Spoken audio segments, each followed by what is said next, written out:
اللہ اللہ، اصل میں عقیدہ بچانا بہت ضروری ہے۔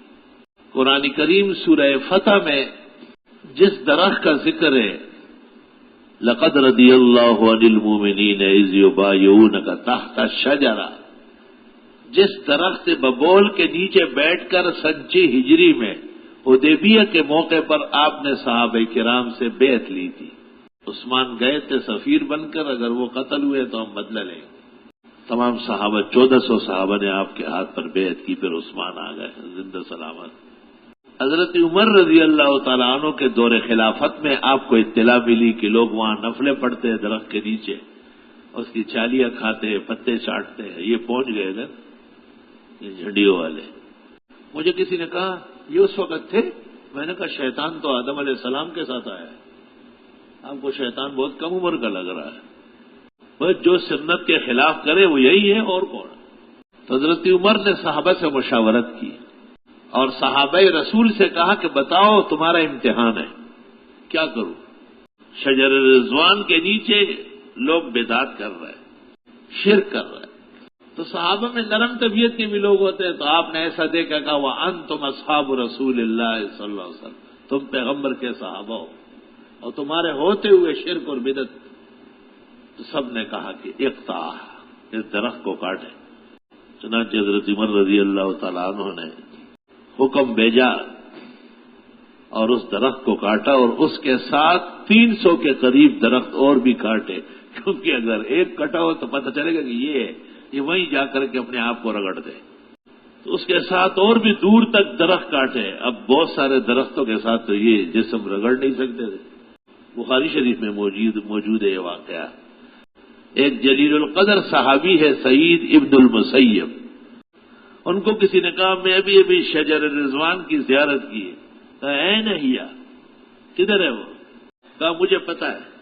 تو اس نے کہا حامیت علی اصحاب رسول اللہ، پیغمبر کے صحابہ کو تو بعد میں معلوم نہیں تھا، تم زیادہ علم والے آ گئے ان سے کہا جا اپنا کام کر۔ کہا مجھے پتا ہے، جیسے بعد لوگ قبرستان میں یہ فلاں غوث کا ہے، یہ فلاں ایک سے میں نے پوچھا کہاں سے پتا ہے؟ کہا الہام سے۔ میں نے کہا الہام سے احتلام سے؟ الہام کے ذریعے تو علم نہیں ہو سکتا۔ الہام، کشف، کرامت، بزرگان دین کے خواب، علماء کہتے ہیں دلیل نہیں ہے، دلیل تو شریعت ہے۔ یہ صرف شرک اور بدعت کے راستے بنانے کی ناکارہ کوشش ہے۔ بزرگان دین کے مزارات، بزرگان دین کے مقامات، ان کے ادارے، یہ سب احترام کے لائق ہے، مگر احترام کے درجے میں جیسے روز رسول پر سنت کے مطابق آدمی آئے، درود شریف پڑھ لے آپ کے سامنے، ابوبکر کو سلام کرے، عمر کو کرے، درخواست بھی کر سکتا ہے کہ حضرت قیامت کا دن آنے والا ہے، بہت پریشانی ہوگی، آپ ہمارے شافع و مشفع ہے، اللہ تعالیٰ سے ہمارے لیے دعا فرمائیں کہ ہمیں آسانی ہو جائے اور ہمیں آپ کی شفاعت آسانی سے نصیب ہو جائے۔ یہ عمل بزرگان دین سے منقول ہے، اور یہ دعا حقیقت میں اللہ سے ہی ہے۔ اگر اس میں خطاب نبی کو بھی ہو ادب سے، احترام سے، تو اکثر علماء کے نزدیک یہ ثابت اور جائز ہے، کیونکہ شفاعت پیغمبر کی قیامت کے دن اہل سنت کے عقائد میں سے۔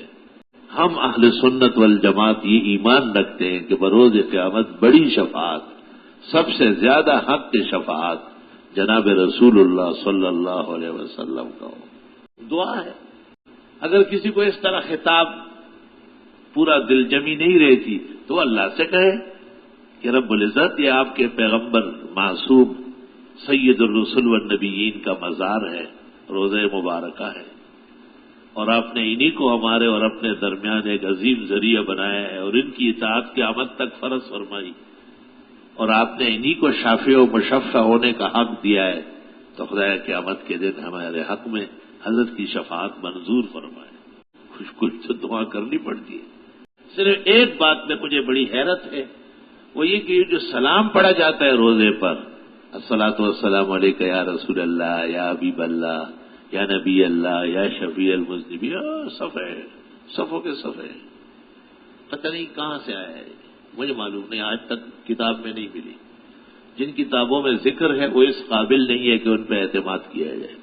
صحابہ کرام جب پیش ہوتے تھے روزے رسول پر تو وہ وہی سلام پڑھتے تھے جو آپ نماز میں بیٹھ کر آہستہ اپنا اپنا السلام علیکم ایھا النبی ورحمۃ اللہ وبرکاتہ، السلام علینا وعلی عباد اللہ الصالحین، اشہد ان لا الہ الا اللہ واشہد ان محمدا عبدہ ورسولہ، اللہم صلی علی محمد وعلی آل محمد کما صلیت علی ابراہیم وعلی آل ابراہیم انک حمید مجید، اللہم بارک علی محمد وعلی آل محمد کما بارکت علی ابراہیم وعلی آل ابراہیم انک حمید مجید۔ مجھے 40 سال علم میں رہتے ہوئے قرآن اور سنت اور اس سے متعلقہ تمام کتابیں دیکھتے ہوئے مجھے صحابہ تابعین سے اس سے زیادہ روزے پر صلاۃ و سلام کے الفاظ کہیں نہیں ملے۔ یہاں جو یہ آپ کو ترانے سنا رہے ہیں، یہ ترانے والا کوئی بیچ میں گھس گیا ہے۔ طالب علم یا مولوی اگر کہیں بیٹھا ہو تو وہ سن لے کہ یہ سارا داستان ہدایت کے بعد بنا ہے، ہدایت تک بالکل صحیح ہے، ہدایت تک کچھ نہیں، ہدایت واقعی ہدایت کی کتاب ہے۔ بعض بڑے علماء دین نے تعجب کیا، مجھے بعض ہمارے بزرگوں کا نام لیا کہ انہوں نے لکھا ہے، میں نے کہا صرف وہ ہمارے بزرگ نہیں ہے، امام ابو حنیفہ ہمارے مذہب کا امام ہے، امام ابو یوسف اور امام محمد ان کے خاص لوگ ہیں، ہمارے بڑے ہیں، امام بخاری، امام ترمذی، ابو داؤد، مسلم، ابن ماجہ، نسائی، یہ سب مذہب کے بڑے ہیں۔ انہوں نے کہیں نقل نہیں کیا زیارت رسول پر آپ والا جو نور العزہ نے سلام لکھا، یہ کہیں نقل نہیں کیا، ہے ہی نہیں، بنیاد نہیں ہے سر سے۔ وفاء الوفا میں لکھا ہے کہ یہ ممکن ہی نہیں ہے کہ جو سلام نبی نے تعلیم کیا نماز والا اسے چھوڑ کر کوئی اور پڑھا جائے۔ اب یہ تو بڑا آسان مسئلہ ہے، پہلے سوال یہ ہوگا کہ صحابہ نے، تابعین نے، تبع تابعین نے روز رسول پر آئے ہیں یا نہیں؟ یہ تو کوئی نہیں کہہ سکتا کہ آئے نہیں، ضرور آتے، نماز سے پہلے اور نماز کے بعد کا ثبوت ابن عمر سے ہے۔ تو پھر کون سے الفاظ پڑھتے تھے؟ کہیں نہیں ہے۔ تو یہی الفاظ ہے نا جو نماز میں ہم پڑھتے ہیں، جو میں نے ابھی پڑھ کر سنا ہے، اسی سے تسلی ہونا چاہیے، اور اسی سے انشاءاللہ تعالی شفاعت نصیب ہوگی، اور اسی سے ہی آداب زیارت نبوی کے بجا لائے جائیں گے۔ مزید تفصیلات اگر زندگی خیریت عافیت رہی تو اگلے جمعے کو بیان کروں گا۔ وآخر دعوانا